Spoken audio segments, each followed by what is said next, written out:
Baik.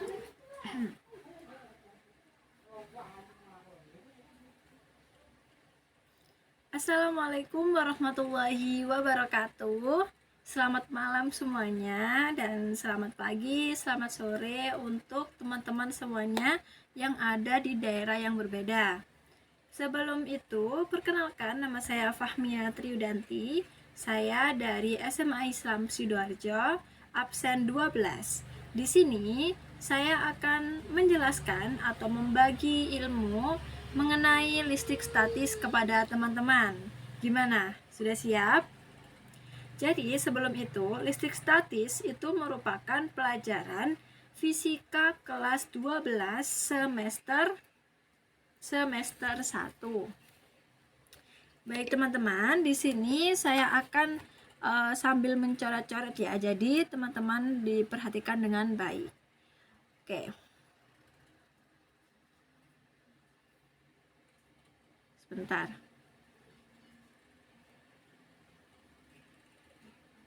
Oke.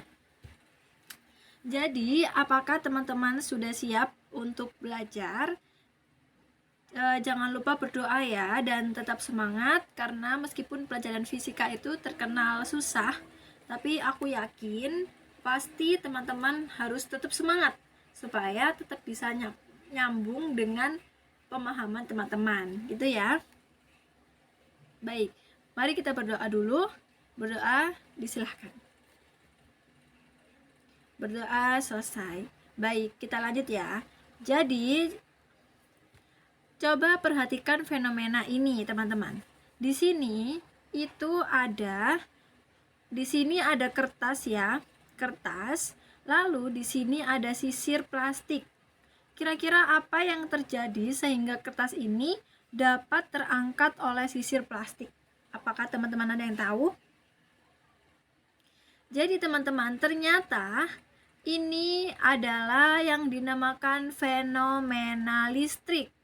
Jadi kedua benda ini ternyata itu mengandung yang namanya listrik. Kenapa? Padahal ini adalah plastik. Ya, bagaimanapun situasinya atau bahannya, semuanya akan mengandung yang namanya listrik jika bertemu dengan muatan listrik yang saling tolak menolak. Itu kita sudah pelajari ya dalam bab listrik sebelumnya, sebelum kita masuk ke listrik statis, itu ya. Lalu itu terjadi ketika apabila sisir yang awalnya tidak memiliki muatan, kemudian sisir tersebut akan digosokkan ke rambut ya, itu akan ada yang namanya perpindahan elektron dari rambut kita itu ke sisir plastik, sehingga sisir plastik itu menjadi bermuatan negatif. Lalu ketika sisir plastik tersebut didekatkan dengan sesuatu yang bersifat netral, ini kertasnya netral ya teman-teman. Apabila dia didekatkan dengan yang netral, maka dia akan menarik proton ya, menarik proton sehingga menyebabkan adanya peristiwa naiknya potongan-potongan kertas ini. Jadi di sini ada yang namanya list positif ya. Positif itu dari dari kertasnya yang awalnya dia bermuatan netral, dia terangkat muatan positifnya oleh sisir. Jadi sisir ini mengandung yang namanya negatif ya. Dia negatif. Seperti ini ya teman-teman. Tuh. Jadi ini adalah salah satu fenomena terjadinya listrik di antara benda-benda sekitar. Itu ya. Oke. Lalu bagaimana dengan ini? Ini adalah petir. Ya, terus ini apa ya kira-kira teman-teman? Saya jelaskan satu-satu ya. Aku jelaskan satu-satu. Jadi yang pertama teman-teman, ini adalah fenomena petir, di mana petir itu ternyata juga diakibatkan oleh adanya gaya tarik-menarik antar muatan. Jadi yang awalnya itu awan, itu dia bermuatan negatif, lalu kemudian bertemu, ya di sini saya kasih tanda. Jadi awalnya awan ini bermuatan negatif, lalu bertemu dengan bermuatan positif dari bumi, maka akan terjadi ya yang namanya petir. Tuh. Jadi muatan positif dan negatif bertemu. Kan apabila muatannya itu saling berbeda, itu maka dia akan saling tarik menarik. Tapi apabila dia sama muatannya, maka akan saling tolak menolak. Itu akan kita pelajari di bab kali ini ya teman-teman. Lalu yang kedua, ini fenomena apa Kak? Fenomena ini adalah terangkatnya piring styrofoam dari piring styrofoam yang lain. Ini diakibatkan karena sebelum didekatkannya kedua piring styrofoam ini, itu piring styrofoam yang atas itu sudah digesekkan oleh sesuatu yang bermuatan negatif, sehingga dia menjadi bermuatan negatif. Lalu ketika bermuatan negatif bertemu dengan styrofoam yang netral, maka otomatis proton atau muatan positif dari styrofoam di bawah ini itu akan ditarik oleh elektron yang ada di atas. Jadi seperti itu teman-teman. Itu ya. Selain ini ternyata ada banyak juga yang lain tentang fenomena-fenomena listrik. Dari situ dapat kita simpulkan bahwa listrik itu, terutama listrik statis ya, listrik statis itu merupakan suatu fenomena listrik yang ditimbulkan ketika partikel bermuatan listrik itu ditransferkan dari satu benda ke benda yang lain. Kayak yang tadi, dari styrofoam satu ke styrofoam yang lain.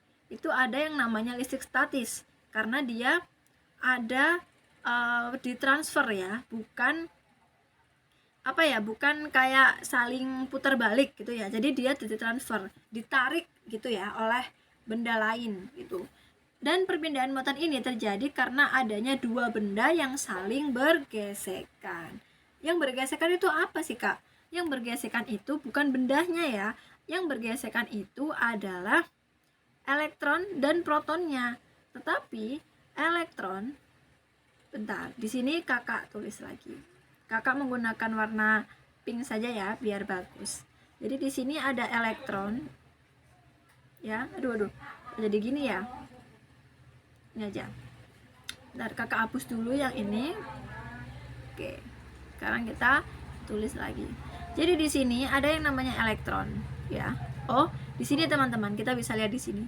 Di sini dalam ilmu kimia itu muatan yang mengelilingi inti itu namanya adalah elektron. Jadi di sini itu ya, ini yang hijau-hijau ini adalah elektron. Elektron itu adalah muatan yang negatif, yang memiliki negatif, muatan negatif ya. Oke, sini sangat jelek sekali tulisannya Kakak. Oke, lalu yang di tengah ini apa Kak? Yang di tengah ini adalah inti dari atom. Yang mana inti atom itu bersifat netral. Netral artinya bahwa di situ terdapat neutron dan proton, sehingga dia itu tidak bermuatan. Tuh. Tetapi apabila ada sebuah benda di sini ya, seperti pengertian dari listrik statis, itu akan terjadi perpindahan muatan jika ada gesekan. Jadi antara benda satu dan benda kedua, apabila dia bergesek, akhirnya bertemu muatan satu dan muatan di benda kedua, maka itu akan bisa jadi akan terjadi yang namanya perpindahan muatan, itu ya.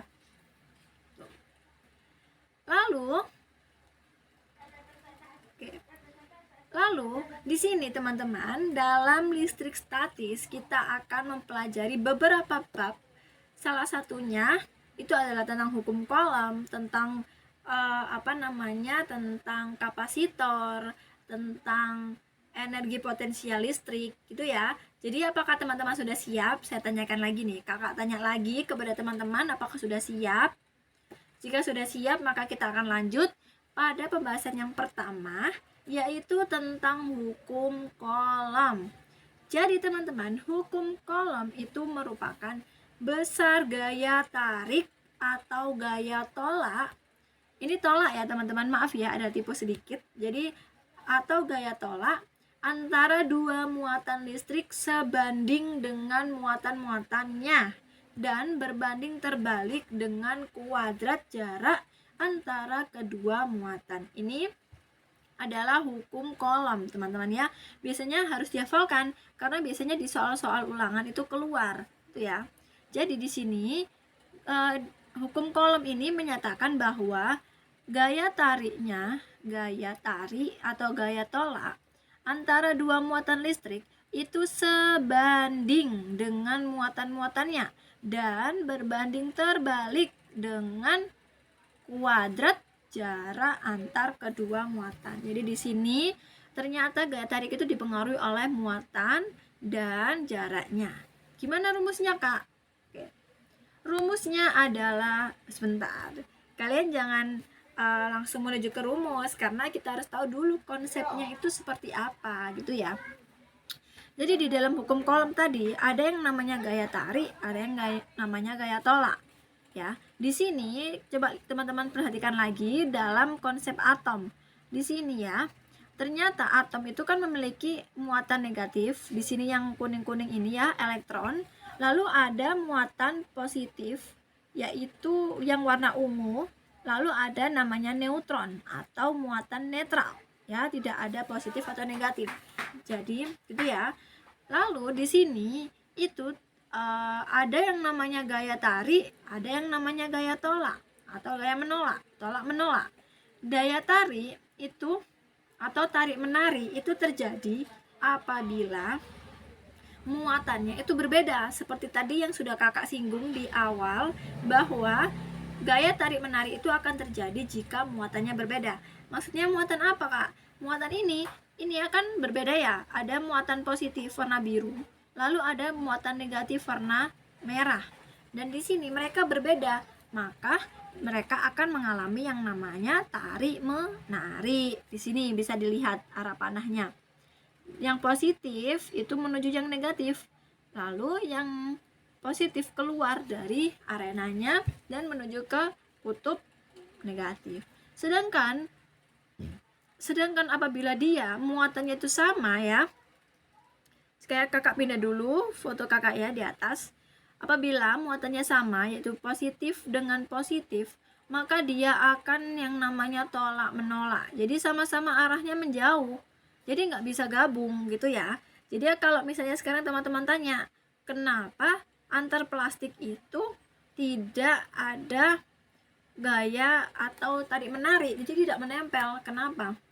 Karena mereka itu muatannya sama-sama positif atau sama-sama negatif gitu teman-teman ya. Apakah sudah paham tentang konsep dari listrik statis? Dan oh iya teman-teman, namanya aja listrik statis ya. Statis itu artinya tetap atau tidak berubah atau tidak mengalami yang namanya perpindahan yang saling bolak-balik gitu ya. Oke, kita lanjut.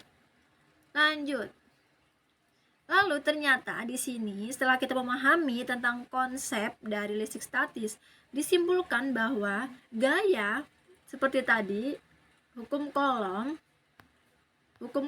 itu menyatakan bahwa gaya dari suatu gaya tarik atau gaya tolak itu sebanding dengan muatannya dan berbanding terbalik dengan jaraknya. Itu ya. Ulang lagi. Jadi suatu gaya tolak atau gaya tarik itu terjadi karena sebanding dengan muatannya atau berbanding terbalik dengan jarak kuadrat dari kedua muatan tersebut.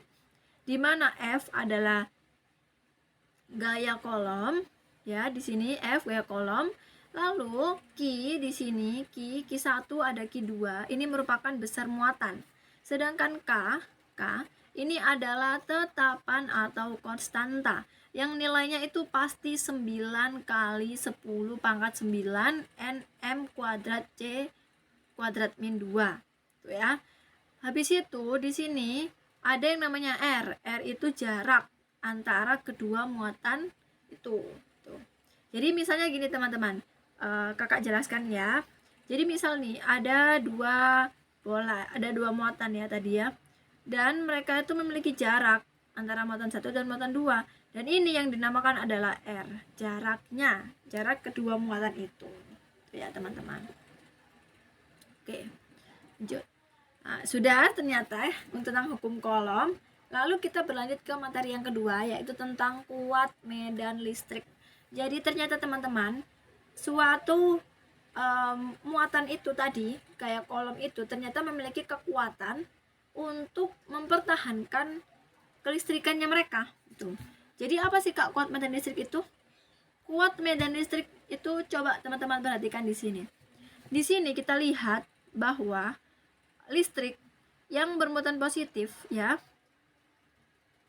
itu dia, maaf teman-teman ya, bentar, maaf teman-teman ya, jadi ini agak nge-lag HP-nya. Nah, mungkin kita geser gini aja ya, nih sebentar, ya. Nah, oke, di sini ya tadi sampai sini.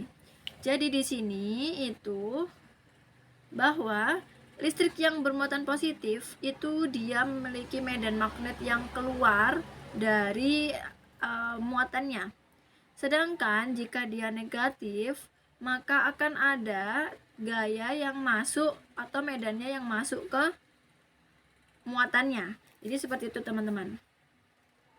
Lalu ternyata medan listrik itu adalah gaya Coulomb yang bekerja tiap satuan muatan di suatu titik. Jadi maksudnya di sini medan listrik itu adalah gaya Coulombnya yang bekerja tiap satuan muatan. Itu ya. Diperhatikan baik-baik ya. Tuh.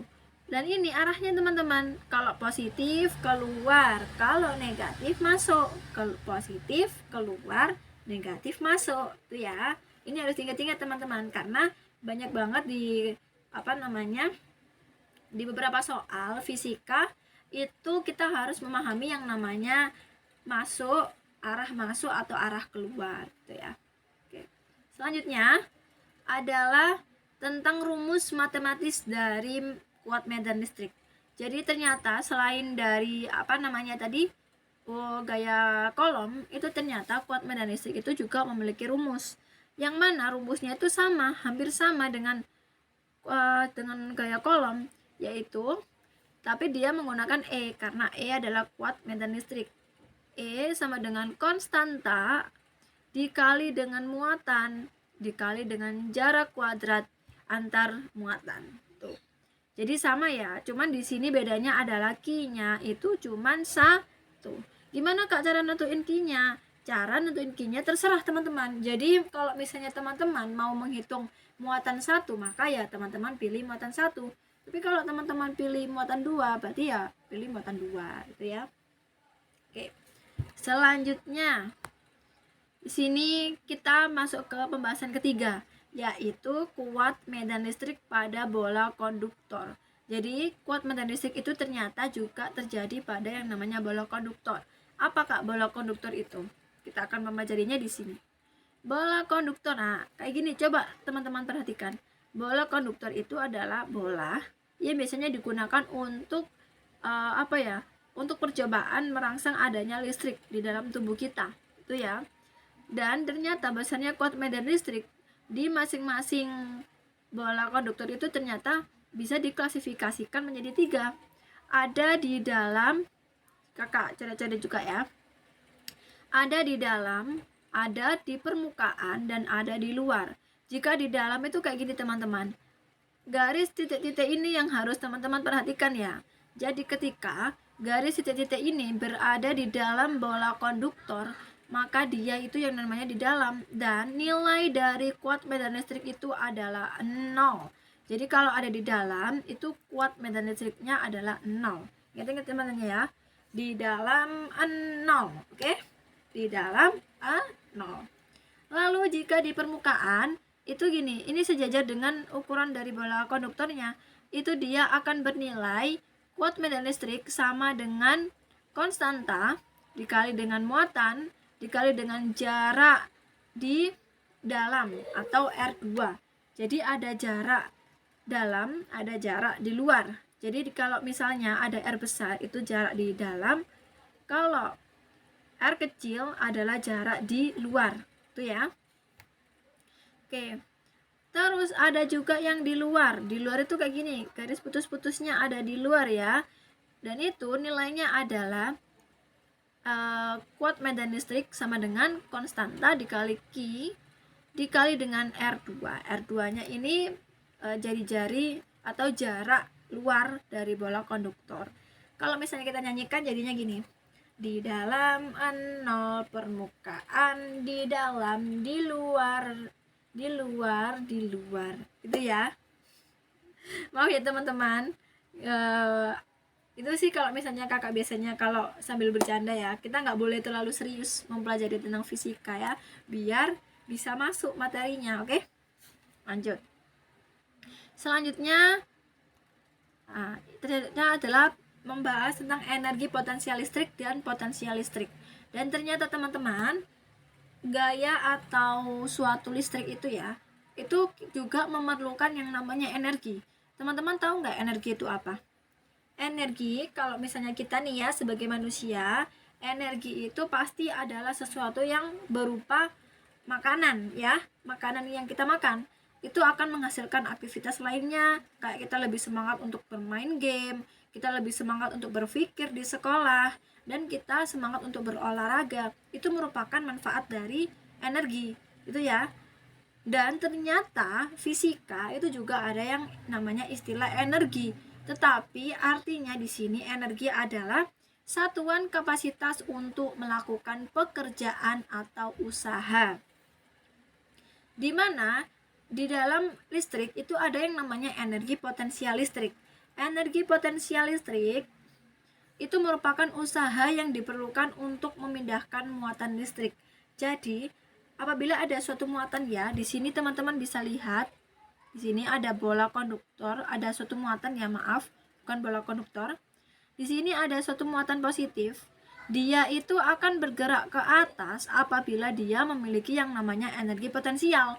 Tapi kalau dia tidak memiliki energi potensial, maka dia tidak akan bergerak, gitu ya. Tuh. Dan rumusnya energi potensial itu adalah K EP sama dengan K kali Q. Maaf ya teman-teman, tulisannya kakak agak agak jelek ya, kakak hapus saja daripada nanti jadi yang aneh-aneh. Oke, kakak jelaskan aja ya. Oke, jadi rumusnya itu adalah EP atau energi potensial sama dengan konstanta dikali Q0. Q0 itu dari sini ya teman-teman. Q0 itu dari awal mula muatan itu, tempat muatan itu awalnya. Lalu dikali dengan Q atau muatan itu sekarang, ya, dibagi dengan jarak perpindahannya itu berapa. Biasanya satuannya adalah satuannya itu biasanya senti atau enggak milimeter ya, gitu ya. Tuh. Lalu dan di sini kalau kita tadi membahas tentang energi potensial listrik, kira-kira teman-teman tahu nggak potensial listrik itu apa? Jadi potensial listrik itu merupakan energi potensial listrik setiap satu satuan muatan positif. Tuh. Jadi di sini itu potensial listrik itu dibedakan menjadi dua. Ada potensial listrik bola konduktor, ada potensial listrik pada keping sejajar. Yang mana di sini ya teman-teman bisa lihat bola konduktor ya, di sini itu memiliki dua cara dalam penentuan potensial listrik. Ada cara sampai ke permukaan, ada cara di luar bola. Jadi ada di dalam ya kak, tadi ada di dalam yang bernilai 0 apabila dia untuk mencari kuat medan listriknya 0. Tetapi jika dalam mencari potensial listrik, dia itu akan bernilai, teman-teman. Itu ya. Nilainya berapa? Nilainya itu adalah V. V itu potensial listrik dikali dengan konstanta, dikali dengan muatan, dan dibagi dengan jarak dalamnya. Kalau di luar sama, tapi perbedaannya di sini dibagi dengan jarak dalamnya. Itu ya. Lalu ada potensial listrik pada keping sejajar. Keping sejajar itu contohnya kayak gini, teman-teman. Jadi di sini itu di dalam mesin ya, biasanya di dalam mesin perangkat lunak itu ada yang namanya kayak gini, ada yang bentuknya kayak gini. Itu dinamakan keping sejajar. Dan medan listrik yang dihasilkan oleh dua keping sejajar itu merupakan medan listrik yang homogen atau sama. Medan listrik yang dihasilkan oleh dua keping sejajar besarnya dirumuskan dengan VAB. A itu keping 1, B keping 2, lalu dikali dengan energi potensial listrik E dikali dengan D, atau D itu merupakan jarak antara dua keping, itu ya. Jadi medan listrik dikali dengan jarak dari kedua keping, itu ya. Apakah sampai sini sudah dipahami, teman-teman? Oke, kita lanjut. Yang kelima adalah tentang kapasitor, dan ini merupakan pembahasan terakhir kita sebelum ke latihan soal. Jadi, kapasitor itu merupakan alat atau komponen yang dibuat sedemikian rupa sehingga mampu menyimpan muatan listrik yang besar untuk sementara waktu. Jadi dia ini bisa menyimpan listrik untuk sementara waktu, teman-teman. Ini ya simbolnya, ada dua garis, ada satu garis dengan melengkung satu, ada dua garis dengan arah panah. Oke. Lalu kapasitor itu ada di sini, ada yang namanya kapasitas kapasitor. Kapasitas kapasitor itu merupakan kemampuan kapasitor dalam menyimpan muatan. Kapasitas atau kapasitansi lambang C didefinisikan sebagai perbandingan antara muatan listrik yang tersimpan dalam kapasitor dan beda potensial antara kedua keping. Dan kapasitas kapasitor ini dirumuskan dengan C. C, lambang C itu kapasitasnya sama dengan Q adalah jumlah muatan listrik dibagi dengan tegangan. Jadi ini berpengaruh, yang mempengaruhi kapasitas kapasitor adalah jumlah muatan listriknya atau Q besar dibagi dengan tegangan listrik atau volt. Itu ya. Dan di sini rangkaian kapasitor itu dibedakan menjadi dua. Ada kapasitor seri, ada kapasitor paralel. Kapasitor seri itu kayak gini, teman-teman. Dilihat baik-baik. Itu ya, ada C1 dan ada C2 yang saling sejajar. Di sini mereka itu ternyata sejajar. Set. Itu ya. Dan di sini ada kapasitornya di sini 2. Oke? Dan di sini ada tegangan Fs, itu ya. Di mana muatannya itu adalah Q1 sama dengan Q2 sama dengan Q. Tegangannya adalah V1, itu tidak sama dengan V2 dan tidak sama dengan Vs atau V keberapa, tidak sama. Tapi rumusnya Vs adalah V1 ditambah dengan V2. Itu ya rumusnya. Lalu kapasitor penggantinya berapa, Kak? Kapasitor penggantinya adalah sama dengan menghitung hambatan sebuah paralel. Jadi 1 dibagi C1, 1 ditambah 1 per C2. Jadi ini kebalikannya malah, teman-teman ya. Lalu ada kapasitor paralel.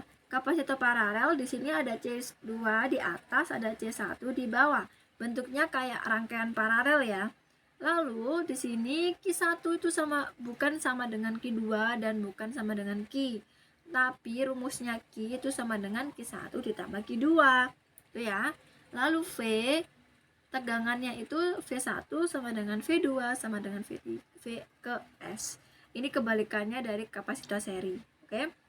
Lalu C totalnya ternyata itu sama dengan menghitung dengan hambatan pada rangkaian seri. Tinggal ditambah saja C1 tambah C2 tambah C yang lain, gitu ya. Dan energi yang tersimpan dalam kapasitor itu bernilai U sama dengan Q2 atau muatan, jumlah muatannya per kuadrat dibagi dengan 2C. Oke. Sama dengan 2C itu maksudnya 2 kolom ya, teman-teman. 2 kolom sama dengan setengah dikali dengan Q kali delta V sama dengan setengah kali C kali delta V kuadrat. Ini ada beberapa rumus yang bisa teman-teman gunakan untuk mencari energi yang tersimpan dalam kapasitor. Oke. Sekarang kita masuk ke energi kapasitor. Setelah tadi telah tersebut sedikit ya di sana tadi sebelumnya. Jadi rumus energi kapasitor itu adalah W. W itu energi ya. Sama dengan setengah kali C kapasitas kapasitornya dikali dengan beda potensial kuadrat. Oke, sekarang kita waktunya ke latihan soal. Wah, ternyata cukup panjang juga materi kita tadi, tapi teman-teman harus tetap semangat ya, karena 5 latihan soal ini akan dapat membantu teman untuk lebih mudah mempelajari tentang listrik statis. Langsung saja. Latihan soal 1. Di sini itu perhatikan gambar. Di sini ada Q1. Ini kakak coret-coret ya di sini. Aduh. Bentar. Oke. Di sini ada Q1 bernilai 3 mikrokolom dengan Q2 sama dengan min 2 mikrokolom dengan jarak 5 cm. Ditanya besarnya kuat medan listrik di titik A ada berapa? Titik A ada di sini ya. Oke. Dengan K itu sama dengan 9 kali 10 pangkat 9. Yang pertama harus dilakukan teman-teman, di sini langsung saja kita masukkan ke rumusnya, yaitu kuat medan listrik. Oke. Rumusnya adalah menggunakan EA itu di sini ya, EA itu sama dengan E1 ditambah dengan E2. Yang mana EA itu sama dengan rumus dari E1 ditambah dengan rumus dari E2. Jadi untuk mencari nilai A tengah-tengah itu maka kita harus menjumlahkan yang muatan 1 dengan muatan yang kedua. Kita harus menjumlahkannya mereka. Lalu berapa hasilnya, Kak? Di sini berarti konstantanya kita keluarkan, kita masukkan nilainya. Q1 adalah 3 dan Q2 adalah 2. Lalu dibagi dengan jarak. Jaraknya di sini ada jaraknya Q1 itu 3 cm. Kita rubah menjadi meter menjadi 3 kali 10 min pangkat 2.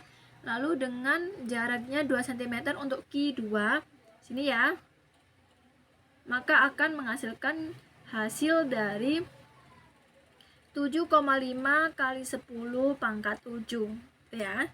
Jadi hasil dari cara penghitungan untuk mencari besar kuat medan listrik titik A adalah 7,5 kali 10 pangkat 7 Newton per kolom. Kita lanjut ke soal yang kedua. Nah, soal yang kedua hampir sama nih, ada 3 muatan. Muatan B, C, dan C. Di mana yang ditanyakan adalah mencari gaya dari F2. Ya, di sini kita disuruh mencari gayanya berapa. Di sini diketahui bahwa F sebanding dengan 1/R atau 1 per jarak kuadrat ya. Berarti F itu 1 per jarak kuadrat.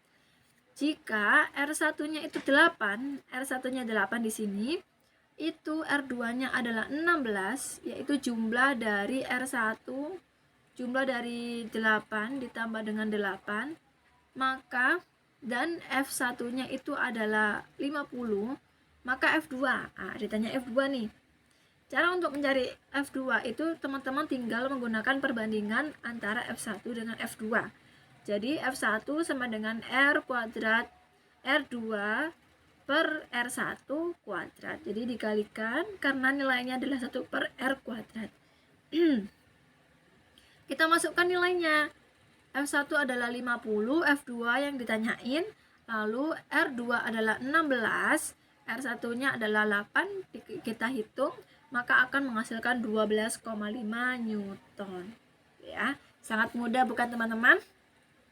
Oke, kita lanjut ke soal nomor 3.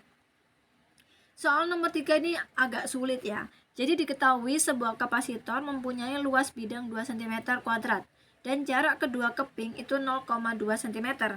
Apabila muatan masing-masing bidang 4,425 mikrokolom, dan permittivitas listrik udara adalah 8,85 kali 10 pangkat min 12. Tentukan A. Kapasitas kapasitor apabila di antara kedua bidang disisipkan mika yang memiliki konstanta elektrik 5.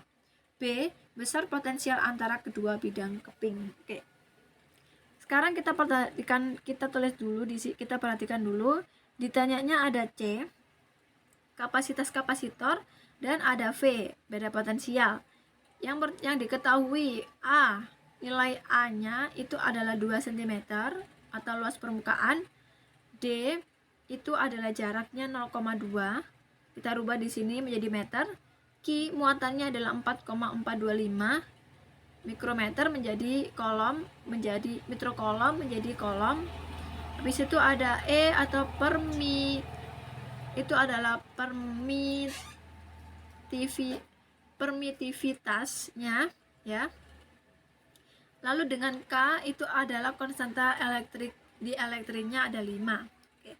Kita masukkan ke rumus. C sama dengan, kita masukkan semuanya, K dikali dengan E0 dikali dengan A, maka akan menghasilkan 4,425 PF itu ya.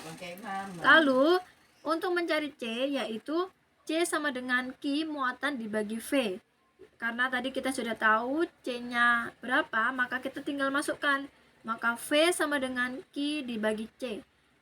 V sama dengan Q-nya tadi adalah 4,425. Lalu sama ya, dibagi dengan hasil dari V, maka dia bagi dengan hasil dengan C, maka akan menghasilkan 10 pangkat 6 volt. Jadi gitu ya teman-teman. Kita lanjut ke soal nomor 4. Soal nomor 4 ini tentang perpindahan energi potensial listrik dari konfigurasi muatan. Jadi di sini ada Q1, Q2, dan Q3. Yang mana Q1 itu plus 1, Q2-nya adalah min 4, dan Q3-nya adalah plus 2. Dan Q itu 150 nanokolom dan jaraknya adalah 12 cm. Maka energi potensial listrik dari konfigurasi muatan itu adalah U itu adalah energi potensial listrik itu sama dengan U1 ditambah dengan U2 ke 1.